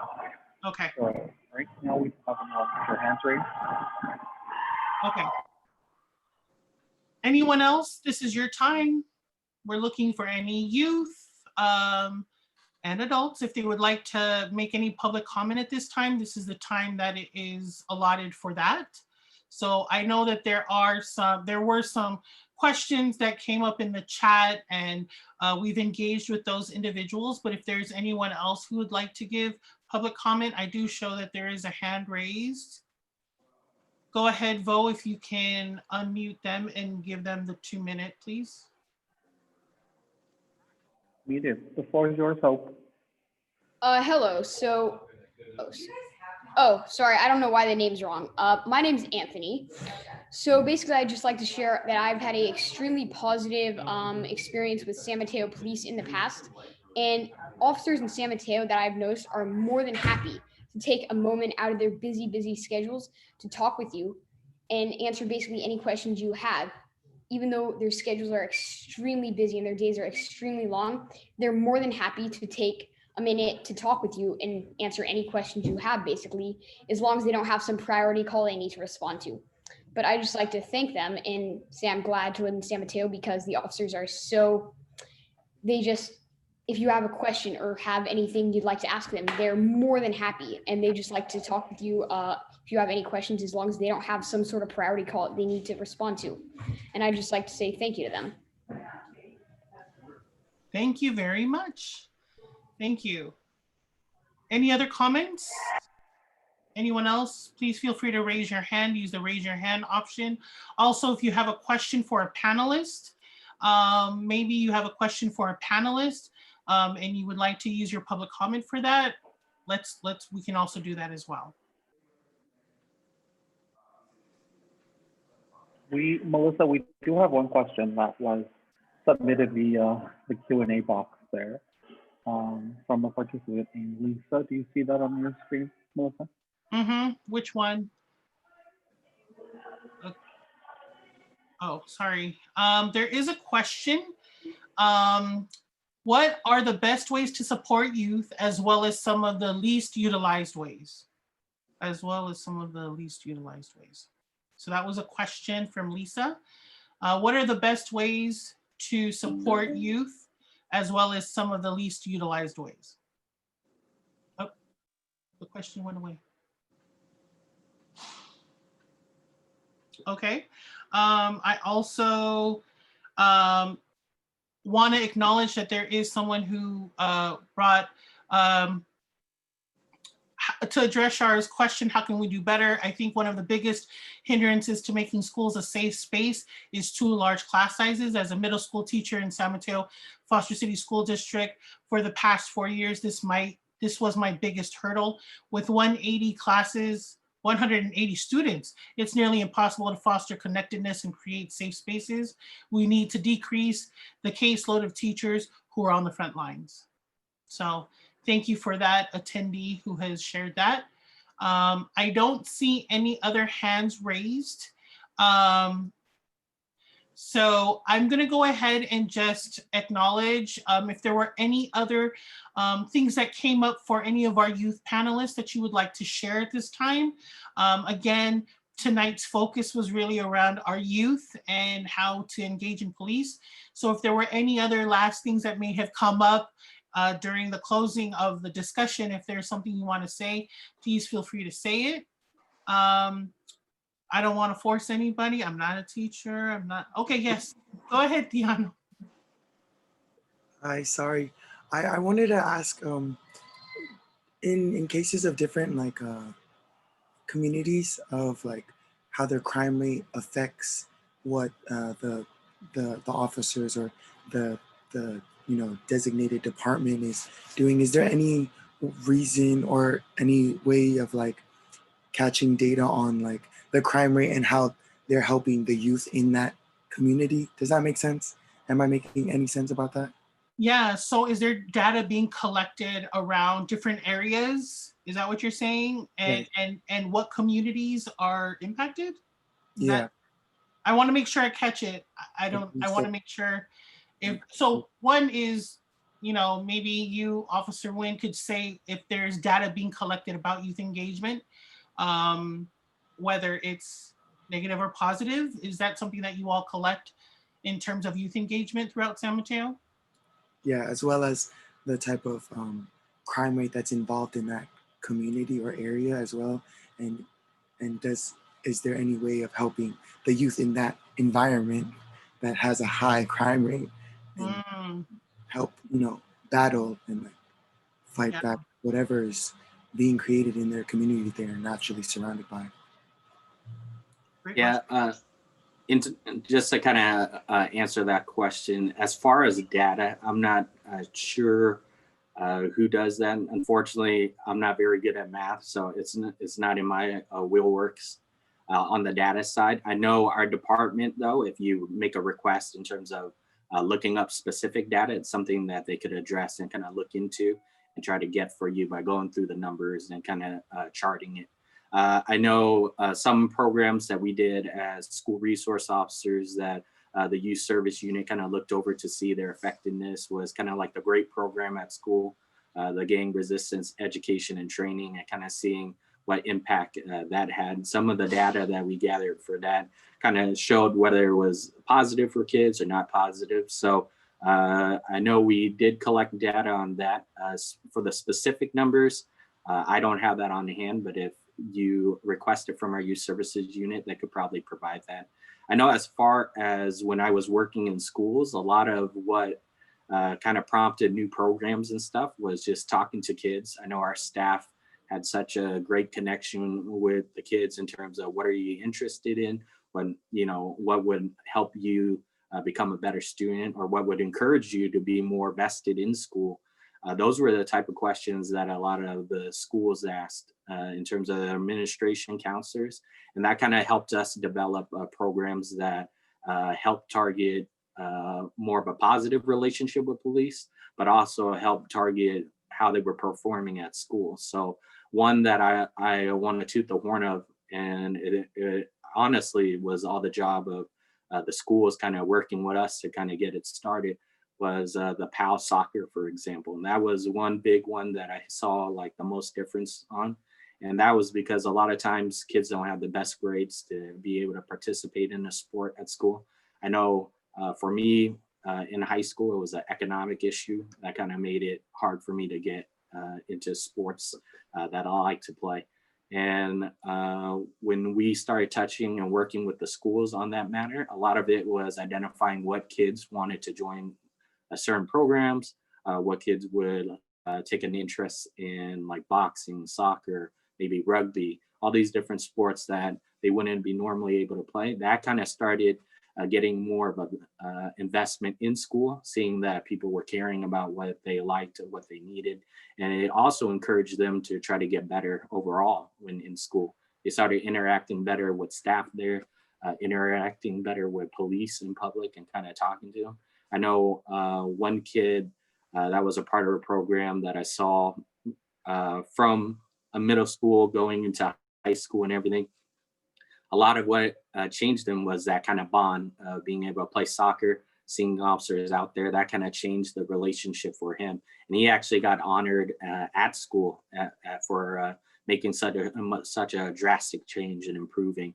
And what he wanted to do was bring in other kids who were in his situation, where they might not have had the most positive outlook for school or positive outlook for police, and then bringing them into the program and saying, hey, you know, there's an opportunity there if you reach out or you become open-minded. So a lot of that wouldn't happen unless we had kids being willing to talk to people at school, and then the school being able to work with police in terms of making it happen. So once it got started, that kind of prompted a lot of change in how kids perceived police officers, but also the school in general. So it made it a lot of fun to see that growth there.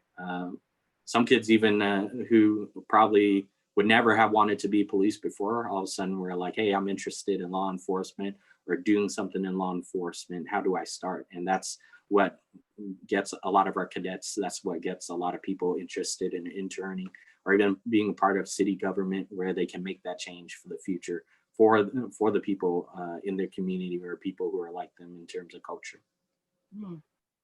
So thank you, Officer Nguyen, for answering that. And I also just want to document that, you know, Tiano's question was really around, you know, is there data collected around areas where youth are engaging with police officers in not a positive way? And what programs or what has the police department been doing to be able to address some of those issues that have come up in those neighborhoods? So I just want to document that in terms of questions to be answered in the future. Anything else? I want to just be able to give you all an opportunity. So what we're going to do right now is we're going to launch a second poll. I'm going to ask our panelists to not end the poll if you see it come up on your screen. So we're going to go ahead and launch that second poll vote. If you could do that, please. So this is really around what has been your experience as youth with law enforcement. So if individuals could please do the poll. And then we're gonna quickly share it with everyone. So I think there are still 27 individuals who are on the Zoom call that can participate in the poll. And when we get close to 22-ish, I'll go ahead and end the poll. But I'd really like to hear from those who are in. So what has been your experience? Okay, just waiting on a few more of you to please participate. Okay, almost there. We have less than a minute left. And then after we share sort of these poll results, I'm going to just thank all of you all for really participating tonight, and thank you for those who are joining us via Zoom. It's really important that these conversations continue to happen. I want to thank the police department especially for opening up these conversations to happen, especially when it's about them. So that's not always easy to be on that end. So I appreciate that and being able to engage. I'm just going to go ahead and end the poll and just share sort of the results with everyone. So it looks like, you know, about 53 of the participants have had experiences, positive experiences with police, and about 47 have not had any experiences with police, and there are none that have actually shared that there were negative experiences. So I know that not everyone participated in this particular poll, but for the few that did, these are the results. So thank you for participating in that particular poll. What we're going to do right now is I'm going to just give it over to Officer Michael Bush to continue to share how to continue to stay engaged with this process. And as you know and heard earlier, that there are going to be multiple opportunities for community engagement around this process with law enforcement. So I'm going to give it to you, and thank you. Thank you very much, Melissa. Thank you for moderating this. You know, Peninsula Conflict Resolution Center came through for us again, and you know, we find that it's extremely valuable to have, you know, someone that doesn't really have skin in the game to sit and moderate for us. So we value the relationship that we have with you. I know that you've helped us out tremendously, especially in areas of San Mateo that had significant gang issues. And you stepped in and you helped us tremendously just with translation and building trust in those communities. So thank you. And mostly thank you to everyone that's sitting on this panel. Ms. Watkins, Lyndon, Ryan, Jolaiya, Tiano, Ms. Page, Officer Nguyen. You know, we're really excited that you were sitting at this table. This is not the end of these talks, and we're going to continue on with these Real Talk San Mateo series. It's going to go throughout the year, or even beyond that, just depending on the level of participation and interest from the community. But so we want to make this better. Hopefully one day we'll all step away from Zoom and actually, you know, be sitting at the same table. But you know, we're looking for feedback. We know that this can be better. So you can always email us at pdpio@cityofsanmateo.org, or just give us a call, 650-522-7626, because we want to make this better. So if you feel that there was a way that we can engage more, let's do it. And also we're also open to having additional topics. So like next month, we're going to have senior citizens. We've gotten that commission started on that committee started on getting folks together to plan that one. And we have, you know, a Latinx one coming up in October, and then persons with disabilities after that. And so it's going to continue on. But anyway, so stay tuned. Regarding tonight, you know, it's youth and policing. Please check out our police activities YouTube or social media, also the police department's social media. You know, we're always doing stuff to improve the interaction between youth and police. If you have a child that you think would benefit from joining our PAL program, we're still accepting applications. In fact, our Police Explorer program is also growing exponentially, and we're reimagining that too. So we're really excited about, you know, changing things up and engaging with the public a little different, you know, now that COVID's here.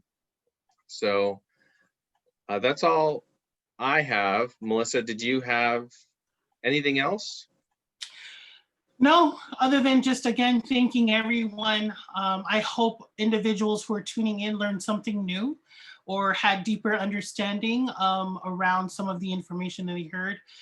Perspectives are always important, and I really encourage individuals, if you did not hear your perspective tonight, please feel free to share it with police. Officers, I know that there are different ways, and I know that there are currently restrictions, but in partnership, PCRC's partnership with the San Mateo Police Department is we really want to go to where the community is and to be able to hear that. And we are doing these virtually right now, but your feedback is very important, and I want to just reiterate that to please share it in any of the different modalities that you've heard tonight. And even if you need to contact me, I'm at PCRC. Again, we're a neutral organization, but we can always connect your information or any feedback or input that you have over to our police department. So thank you again for being here tonight. Yeah, we absolutely do want your feedback. We want to be better members of the community. I mean, at the end of the day, we take this uniform off and we shop the same places you shop. You know, we send our kids to the schools here. And so we want to be not only better police officers, better community members, but better human beings. And I think the only way to do that, and I know Lyndon mentioned this, Ryan, Luke mentioned it, Jolaiya, Tiano, you know, it's about just breaking down those barriers and sitting down with the things that maybe you're afraid of, maybe that you don't know a whole lot about, right? And so, I mean, that's why we go to school, right? To open our minds and learn more about the world. That's why, you know, some of us travel the world, right? Because you want to break down those barriers. You want to interact with different cultures and stuff, right? And I think that just makes us better people. And so I would love to have, I know, just maybe like 60 seconds or less from each person. I'd love to hear just closing remarks from each of you, because you know you're the reason why we're here, and I'd love for you to close it out. So if we can maybe start with Miss Watkins. Sorry. Surprise. Oh, here you go. Sorry, Shara. Go ahead. You want to gather your thoughts? I can pick on someone else. No, it's fine. It's fine. Thank you. No, I'm, you know, I'll just echo that I'm appreciative that this conversation is beginning. I think, you know, a big part of the work that, you know, we're engaging in the board as we're thinking about how the school district engages with law enforcement moving forward is really listening to all of our stakeholders and really getting a good pulse on how everyone really, everyone's experience, everyone's perspective, and ensuring that in the same way that we've been talking about how can we all of our systems and structures be better in terms of how we push out, right? There's a lot of opportunity and there's growth that we can do in our district as well, but there's a lot of opportunity for folks to call us or email us, and how do we eliminate those barriers, because we know that doesn't allow for everyone to participate in these conversations and in these systems and structures. And so I think that as we engage in this conversation and as a district, that's going to be a really big emphasis, is how do we push out and how do we meet people where they are in their communities, in spaces that are safe, in ways in which they feel like they can share authentically, and that includes everyone. And so I'm looking forward. I think that this is one piece of a much larger conversation. We're really engaging our youth and our community and our families around law enforcement and how we continue to work together to provide the best supports and services that we can as a community, all of us, and the ways that we can all work to be better at that. And so, you know, just appreciate kind of where we are in this conversation now, and looking forward to many more. Thank you. And you know what, if people, you know, if they end up coming to you because they trust you a little more, or they're less fearful of you, we want to sit down with you, Ms. Watkins, and the rest of the school board. And I think we need to continue this conversation too. So just know that we're completely open to it. And, you know, I think together as one community, we'll be able to move forward and make sure that not only are our youth protected, but that you know, we're all focused on making sure that they're safe in schools, that they're planning for their future with whatever they choose to do with career path, and that we're also looking after their families too. Thank you. I'm just going to jump to Lyndon, and then we'll go down the row real quick. Oh. The director is saying we have 3 minutes, so. All I gotta say is this is one step closer to making things better. San Mateo PD, keep doing what you guys are doing. You guys always have a special place in my heart, even though I'm doing a different route. But yeah, just keep it up. That's one step closer to making things better, totally. Thank you, Lyndon. Officer Nguyen? I'd say keep the conversation going. I feel so honored to be a part of this panel, talking to everyone and getting viewpoints, but keep it going. Don't be afraid to reach out to any officer and keep talking and sharing your viewpoints, because that's how we're going to change for the better. Absolutely. Ryan? I just want to say thank you to the San Mateo Police Department, and the officers there are all great people. I want to thank everyone here tonight for their sharing their opinions and their experiences, and most of all, I'm just grateful to be a part of this discussion. So thank you. Right on. Thank you. Don't forget about us when you're a famous director. Jolaiya? I just want to say I'm very thankful for being here and having a conversation with you guys about this topic. And I'm also very excited to look into more of the things that the San Mateo Police Department is doing. Yeah, we're grateful to have you. Thank you. Tiano? Yeah, thank you so much for having this table talk about everything that we as youth and the police can do together in collaboration. So I'm really looking forward to seeing what could bloom out of this also. Thank you for letting me be part of this. Us too. We're looking forward to that. Thank you. Miss Page, you want to close us out? You got 60 seconds. I got 2 seconds. Okay. I want to say, remember, we are one community. One community. There. All these fractured communities were one, and that we're here. This is a sanctuary. This is a safe place for you in the youth services unit. And we have nothing but radical love for each and every community member out there. So please let us know if there's any way we can assist or help, because we're here, right? And thank you to all the panelists. Thank you. It was a wonderful night. Thank you. Yeah, couldn't agree more. And Melissa, you have a final poll? I do. So Vo, if you can launch our final poll. Was this helpful for you is what we would like to know. So thank you so much again. I do have a ticket that I need to get signed off. If anybody can, I'm kidding. Come find me. I'm kidding. But again, thank you everyone. This poll is just internally, so we're not going to share the results, but hopefully as many of you that are still on with us, if you could please participate in the poll. And other than that, Michael, I think. Yeah. This is going to be on YouTube, and we're also going to put it on our social media platforms. So if you have family members that couldn't attend, if they were busy or whatever, please pass this along. We really do want this to reach, our entire community here in San Mateo. And if you missed it, please make sure you send us an email if you have other ideas on how to do this, a better way to do it, or if you have a way for us to reach the communities that maybe didn't show up tonight. Because at the end of the day, I think it's really easy to sit down with people who tell you how great you are, but we really, really, truly want to sit down with people who maybe don't understand why we do things, or, people that maybe are really curious about, what's really happening across the nation. And so to know that we do want to reimagine policing. We do want to make things better. We want people to feel safe at home. We want people to feel safe when they're driving or walking in San Mateo, right? We don't want them to be fearful when they see a police car. So just know that it comes from, that stuff comes from a good place. Like, we do want to police better. So, but that's all we've got. Thank you all for joining us today. Real Talk San Mateo, episode 4.